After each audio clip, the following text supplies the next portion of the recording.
नमस्कार, नमो नारायण। गीता दैनिक दैनिक के अंदर आज हम 109वें दिन में प्रवेश कर चुके हैं और 109वें दिन में आज हम जिन दो श्लोकों का प्रारंभ करने जा रहे हैं वो हैं 5वां और 6वां श्लोक।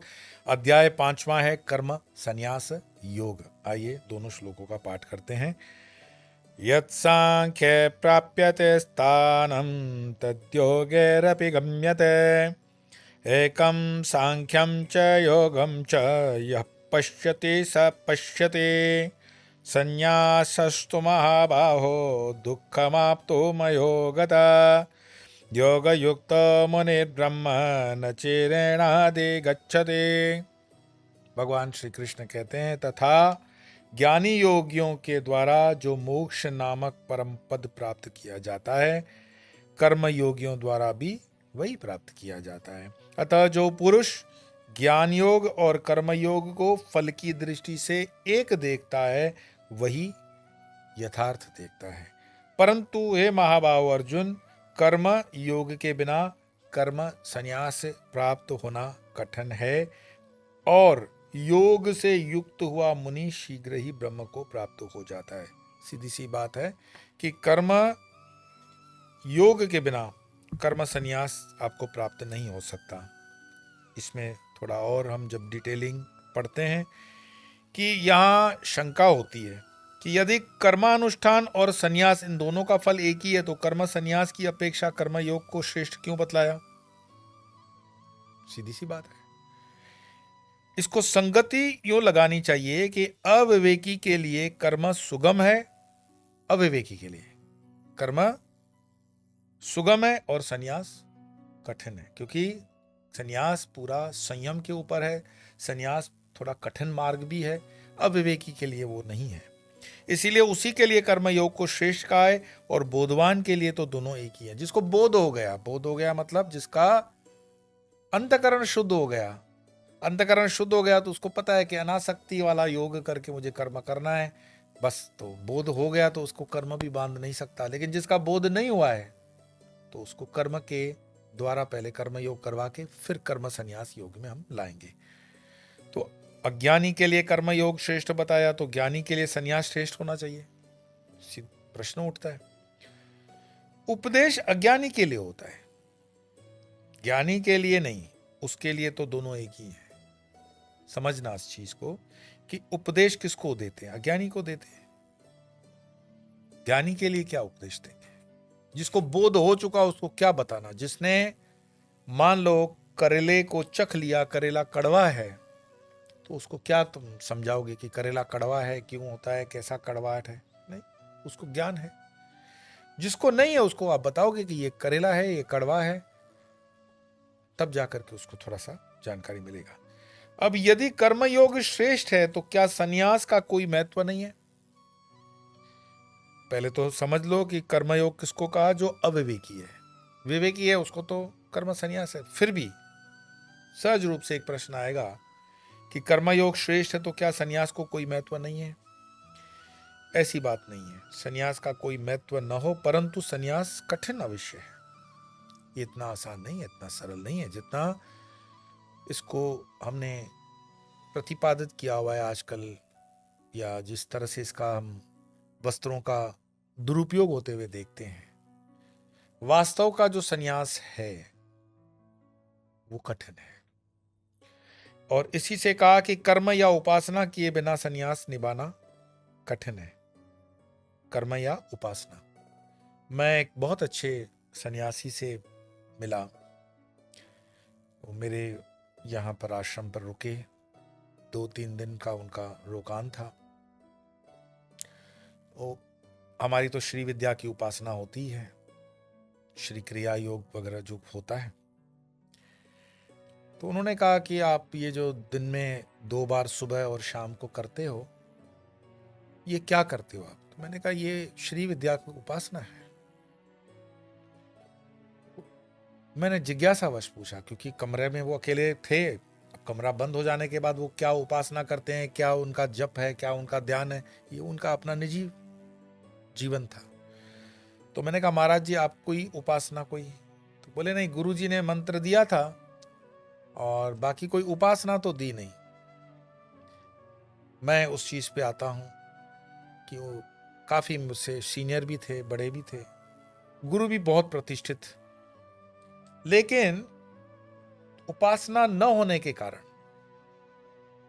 उनमें एक ड्राइनेस थी,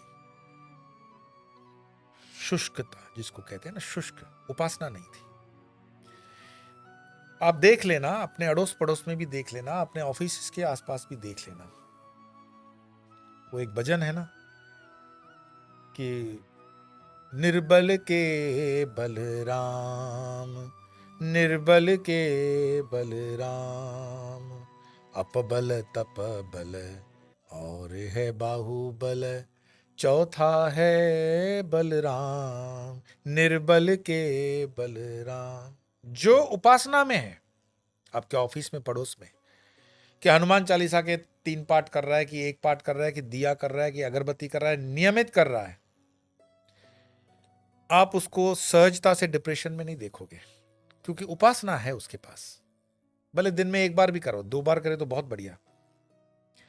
लेकिन जो आडंबर से कहता है कि नहीं, I believe in God, you know, yes yes there is God, पर ये मूर्खा, गॉड है तो उसको कभी धन्यवाद तो दे कि तेरी अंजर पंजर ठीक से चल रहे हैं। कोई ढीला डाला कर देगा तो बैठ जाओगे बेड पे। तो डर के मारे भगवान को थैंक यू नहीं बोलो, लेकिन कम से कम भोजन, मैंने जैसे का मंत्र करते हो, ओम ब्रह्मार्पणम ब्रह्मवीर ब्रह्मा, ये भोजन मंत्र करो।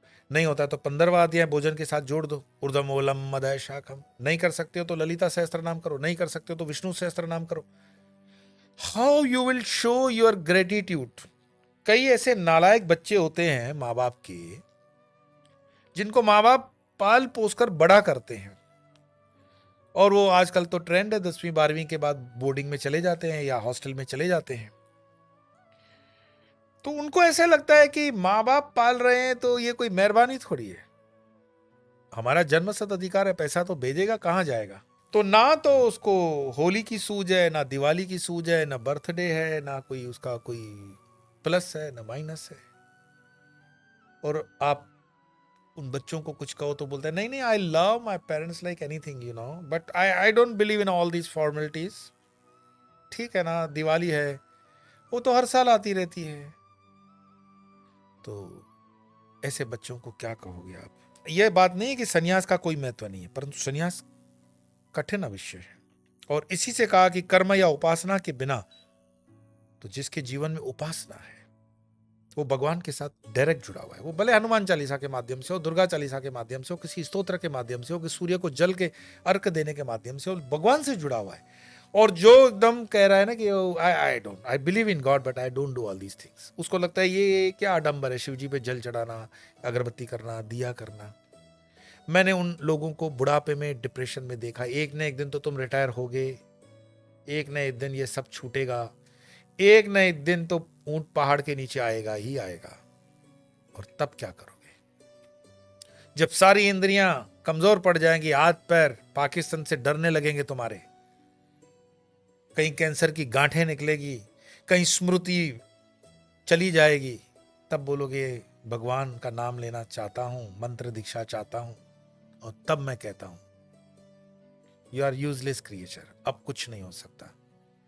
निराश नहीं करूंगा कि अब कुछ नहीं हो सकता, लेकिन इसमें कोई करिश्मा नहीं हो सकता। कर लो, अगले जन्म में फिर वहीं से स्टार्ट कर लोगे। जहां आंख खोले वहां सवेरा, पूरा 360 डिग्रीज पूरा जोर लगा के परमात्मा के उस चिंतन में लग जाओ। ये जितना भाव भंगिमाएं देखते हो, जितना ये संसार देखते हो, जितना ये वैभव देखते हो, पूरा का पूरा इसकी एक्सपायरी डेट है। ये विवेक अगर तुम्हारे मन में है, ये विचार तुम्हारे मन में है, तो गीता तुम्हारे मन में चलती रहेगी। और ये 2-2 श्लोक बहुत बड़ी करामत कर लेंगे। 107 दिन तो हो गए, 1/3 हम लगभग पूरी कर चुके हैं। और 1/3 के अंदर अपने आप को एनालिसिस करो कि मैं कहां पहुंचा हूं। गीता को मैं देख रहा हूं, गीता को मैं पढ़ रहा हूं, 100 दिन हो गए, अपने होमवर्क को चेक करो, तो अपने आप रिजल्ट आ जाएगी। You don't have to ask anyone from Tom Dick and Harry कि देखो मैं गीता सुनता हूं स्वामी योगी, कोई फर्क पड़ा क्या। वो उनसे क्या सर्टिफिकेट लेते हो, अपने अंतरात्मा से सर्टिफिकेट ले लो कि आपके विचार में, वाणी में, व्यवहार में क्या फर्क पड़ा कि नहीं पड़ा। कोई प्रेरणा रही कि नहीं रही, कोई 15वां अध्याय याद किया कि नहीं किया, कि कम से कम 4 श्लोक आपको आते हैं कि नहीं आते हैं, कि आपने 4 श्लोकों को आगे किया है कि नहीं किया है, कि किसी को प्रेरणा दी है कि नहीं दी है, सनातन के विषय में विचार करते हो कि नहीं करते हो, कि यात्रा करने के लिए, तीर्थों को देखने के लिए, पुराण को पढ़ने के लिए मन में जिज्ञासा होती है कि नहीं होती है। ये लक्षण है, और ये लक्षण हैं तो गीता असर कर रही है। और अभी भी देखता है कि अंगूठा इधर करने का मन करता है कि आगे कर लो, ये बहुत मार मारता है, तो फिर गीता का आपके ऊपर असर नहीं हुआ। और कर्म या उपासना किए बिना संन्यास निभाना कठिन है। तो उपासना कोई ना कोई, मेरे कहने का मतलब अपने जीवन में कोई ना कोई उपासना रखो, छोटी सी रखो। ऑफिस जा रहे हो, समझ सकता हूं बहुत बिजी हो, दुनिया में छोटे मोटे 50 काम कर लेते हो अपने, कोई तंबाकू की पूरी खोल लेता है, कोई सिगरेट पी लेता है, कोई वो स्टॉक मार्केट को भी देख लेता है, चलते फिरते व्हाट्सएप मैसेज देख लेता है। तो ये बहाना है कि मैं समय नहीं रहता है, समय रहता है, करने की इच्छा होनी चाहिए। आप कर लो, आपको कोई रोक नहीं सकता, आप जब चाहो, जहां चाहो, जैसे चाहो कर सकते हो। उपासना बहुत जरूरी है। तो वो सन्यासी की उपासना न होने से फिर उन्होंने जिज्ञासा की कि महाराज जी मेरा तो जीवन 65 साल का सन्यास, मतलब 65 साल की आयुष्य है, करीब करीब 40 साल का सन्यास, तो मुझे ऐसे क्यों लगता है मैं वहां नहीं पहुंचा जहां मुझे पहुंचना चाहिए था। मैंने कहा महाराज जी मैं निवेदन करूंगा, आप अपने जीवन में अभी भी कोई उपासना जोड़ लो। अब मेरे से वो बड़े, मैं बड़ी विनम्रता से कहूं कि मैं कोई बहुत पंडित हूं, ज्ञानी हूं, ऐसा नहीं है। तो उन्होंने कहा कि फिर मुझे श्री विद्या की दीक्षा दो। मैंने कहा आपके गुरु तो हमारे आदरणीय है, वंदनीय है, कैसे मैं करूं? बोले उसी गुरु तत्व को देख करके, लेकिन उपासना तो देनी पड़ेगी। श्री यंत्र लिया, श्री विद्या की उपासना ली। कुछ दिनों बाद फोन आया, बोले आजकल मैं बड़े चैन के साथ सो सकता हूं और ध्यान भी बढ़िया हो रहा है। उपासना का ये प्रभाव है। ये कठिन है, इसीलिए इसमें अज्ञानियों का अधिकार नहीं है। उपासना किए बिना संन्यास निभाना कठिन है, उपासना जरूरी है, और इसलिए उपासना नहीं है, इसलिए ये अज्ञानियों का कठिन लगेगा। इसी से यहां कर्म योग को श्रेष्ठ बताया। जिस प्रकार वर्णमाला का ज्ञान हुए बिना कोई पढ़ नहीं सकता, उसी प्रकार कर्म और उपासना किए बिना ज्ञान योग का आचरण कठिन है। इसी की पुष्टि अगले श्लोक में हम करेंगे। लेकिन वर्णमाला के बिना कोई एबीसीडी पढ़ा ही नहीं और सीधे शेक्सपियर दोगे पढ़ लेगा। कोई फंडामेंटल आपकी तैयारी नहीं है, आप कहते हो नहीं डायरेक्ट हमको मंत्र दो, हम सिद्धियां प्राप्त करना चाहते हैं, 10 महाविद्या की 10 सिद्धियां, तो ये सुपरमार्केट के शेल्फ पे रखी हुई है। 40 साल मतलब हम जो लगाते हैं वो मूर्ख है। नहीं, फंडामेंटल आपको वर्णमाला सीखनी पड़ती है, कम से कम छोटा मोटा जो स्तोत्र है, ये है, सिस्टम है, उसको करना पड़ता है, और उसके बाद जाकर के आगे की यात्रा होती है। तो आइए आज इन 2 श्लोकों का हम पठन करेंगे, कल तो फिर आगे 2 श्लोकों को जब लेंगे तब लेंगे।